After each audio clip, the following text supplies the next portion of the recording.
සියලු දෙනාම මගේ YouTube channel එකට ආපපාල පිළිගන්නවා. මේ විශ්වය කියන දේ හරිම গুপ্তයි.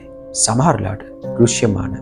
ඉතින් මම අද ඔයගලන්ට කියලා දෙන්නේ අපේ රටේ ඉන්න අධිමානසිකලාභියෙක් කියපු කතාවක් ගැන. මේ දවස්වල NASA ආයතනයේ විද්‍යාඥයන් විසින් පර්යේෂණයක් කරගෙන යනවා. ඒ පෘථිවිය දෙසට එහෙම නැත්නම් මේ සෞර ග්‍රහ මණ්ඩලයේ දෙසට හඳුනා නොගත් පියාසර වස්තුන් කිහිපයක් ගමන් කරනවා කියලා. ඉතින් මේ පිළිබඳව මේ අධිමානසිකලාභයාගේ අදහස් තමයි මම දැන් කියන්නේ.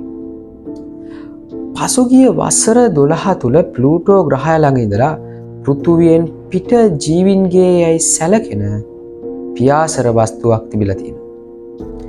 ඒක ඒ වසර 12 තුලම අපේ සෞර ග්‍රහ මණ්ඩලය සහ විශේෂයෙන්ම අපේ පෘථුවිය පිළිබඳව දැඩි විමසල්ලකින් ඉඳලා තිනවා. ඒ කියන්නේ අපේ පෘථුවිය සහ සෞර ග්‍රහ මණ්ඩලය පිළිබඳව පරීක්ෂණ කරගෙන ඉඳලා තිනවා.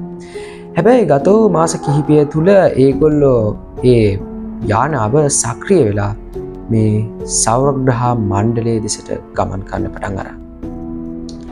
ඉතින් මේ අධිමානසිකලාභියා කියන විදිහට ඒගොල්ලන්ගේ පළවෙනි ගමනාන්තය වෙන්නේ පෘථුවිය. පෘථුවියත් ශ්‍රී ලංකාව. ශ්‍රී ලංකාවෙත් ශ්‍රී පාදස්ථානයේ සහ ඒ අවට ප්‍රදේශය. ශ්‍රී පාදස්ථානයේ සහ ඒ අවට ප්‍රදේශය කියලා කියන්නේ මිත්‍යා විශ්වාසයක් තියෙනවා. ඒ තමයි ශ්‍රී පාදස්ථානයේ අසලින් තමයි ඒ අවට තියෙන ප්‍රදේශ වලින් තමයි ලෝකේ මුලින්ම මනුෂ්‍ය වර්ගය බිහි වුණේ කියලා. ඒ කෙසේ වෙතත් මේ ජීවීන් එහෙම නැත්නම් මේ පියාසර වස්තුව මෙහෙට ආවට පස්සේ අපේ ලෝකෙ ලොකු වෙනස්කම් කීපයක් වෙනවලු.